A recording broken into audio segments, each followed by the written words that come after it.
video kali ini kita akan belajar membuat sebuah aplikasi yang terhubung ke database dengan dua tabel menggunakan koneksi Adobe Connection serta data modul.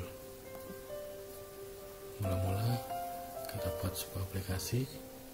Form 1 ini nanti kita gunakan untuk form utama, dia akan memanggil form untuk entry data mahasiswa, itu nanti kita pakai di form 2 entry data mahasiswa. Kemudian di form 3 kita pakai untuk entry nilai. Kemudian untuk database nya kita gunakan data modul. Jadi nanti Unit 4 itu digunakan untuk data modul. Jadi data modul 4 namanya. Ini saya ganti saja jadi data modul. Namanya saya ganti jadi data modul. Tekan enter. Oh, gak boleh sama di data modul. Seperti M siakat. Jadi data modul siakat. Pertama kita simpan dulu.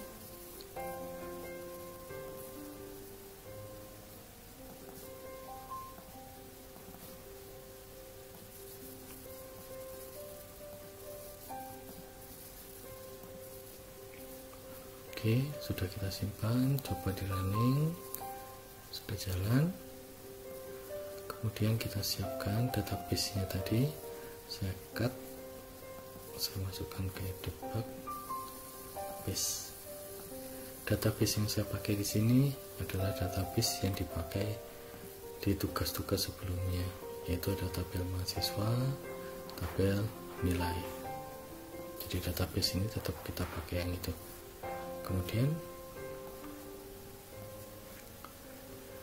di data modul kita akan isikan ada tabel 1 untuk tabel mahasiswa, ada tabel 2 untuk tabel nilai. Jadi saya punya ada tabel 1 untuk mahasiswa, ada tabel 2 untuk nilai.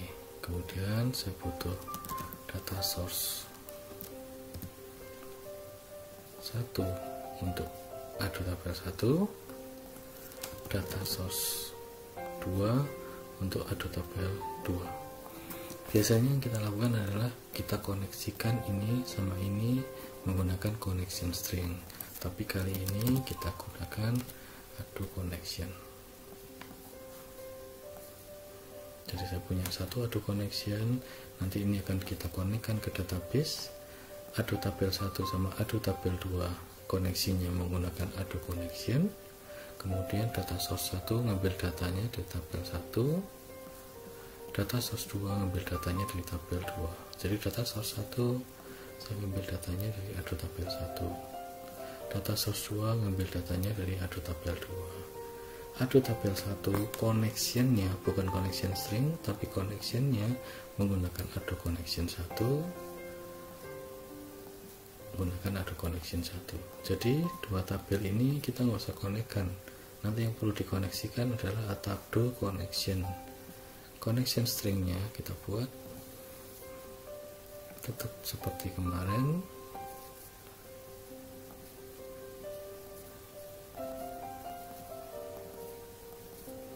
Kita pilih database-nya, kemudian dihilangkan nama foldernya, tes koneksi, oke.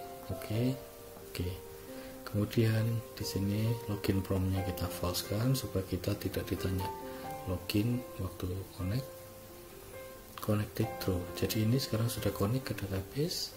Kemudian yang kedua ini tabelnya kita konekkan ke tabel mahasiswa, aktifkan. Yang kedua tabelnya saya pilih tabel nilai, aktifkan. Jadi sekarang ini sudah terhubung ke tabel mahasiswa, ini sudah terhubung ke tabel nilai, data source 1 sudah terhubung ke tabel 1, data source 2 sudah tabel 2. Kemudian di sini kita gunakan main menu. menu saya isikan data mahasiswa nilai.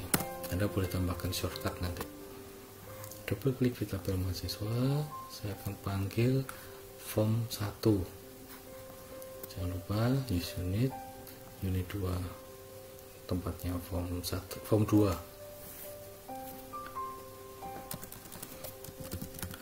2 titik show modal. Jadi saya maunya nanti kalau user mengisikan data mahasiswa, dia nggak bisa kembali kemana-mana. Setelah selesai mengisikan baru ditutup. Yang kedua, kita mau panggil form 3.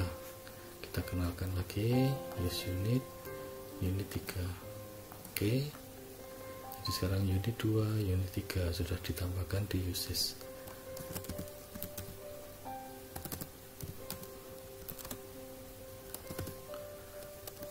Juga sama, saya menggunakan show modal. Kemudian saya pindah ke form 2. Di form 2 saya tambahkan db edit 1, saya copy db edit 2, kemudian saya gunakan label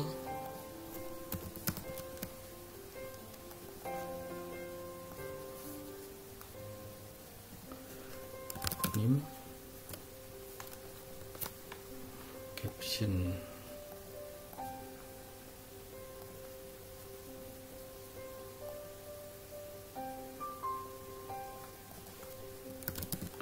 captionnya diganti name, kemudian ini saya copy, saya paste, saya ganti captionnya nama untuk tabel mahasiswa, kemudian saya tambahkan lagi db grid, saya tambahkan db navigator. Jadi ada db navigator, ada db grid,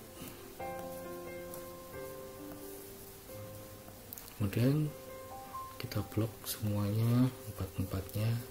Tujuannya adalah ini mau saya masukkan ke data source 1, tapi ini belum muncul karena kita belum kenalkan. Mengenalkannya use unit, data modulnya ada di unit 4. Oke, karena kalau kita lihat data source-nya ini ada 2, data source 1 atau 2. Nah, untuk tabel mahasiswa kita gunakan data source 1. Kemudian kita pindah ke unit 3. Unit 3 juga sama, kita menggunakan db edit sama label. Jadi ada db edit 1 nanti dipakai untuk name, kemudian saya pilih dua-duanya dengan cara klik ini atau di blok sini boleh, atau klik ini tekan tombol shift, klik di sini, saya akan tekan Ctrl C, saya paste di sini, saya paste lagi di sini. Jadi saya ada 3 db edit, 3 label. Yang pertama captionnya kita ganti name, 2 nama mata kuliah, 3 nilai. Ya, kita kemarin tadi belum sempat ganti ini data source-nya. Data source 1 fieldnya name, data source-nya data source 1 fieldnya nama. Jadi yang di form 2 tadi kita kelupaan. Di unit 3 kita tambahkan db grid, tambahkan db navigator. Jadi ada db navigator sama db grid, sama kayak tadi di blok 5 komponen ini. Use unit dulu, gunakan unit 4 di data source, kemudian data source nya saya ganti data source 2 untuk tabel nilai. Kemudian di db edit 1 data source nya sudah data source 2, name, mata kuliah, nilai. Ya, sekarang kita coba running. misal kita masuk ke menu mahasiswa, maka kita masuk ke form 2, kita bisa insert, update, delete, tutup tabel nilai, kita bisa masuk ke tabel nilai, kita bisa lakukan insert, update sama delete. Mungkin supaya tidak membingungkan, form 2 Anda bisa captionnya diganti entry mahasiswa. Kita pilih formnya, jadi form 3 nya captionnya diganti entry nilai. Di form 1 nya captionnya kita ganti menu utama. Jadi kalau kita run, kita sekarang ada di menu utama, mau pindah ke menu untuk entry mahasiswa, kita bisa pindah ke entry nilai. Sekian, terima kasih.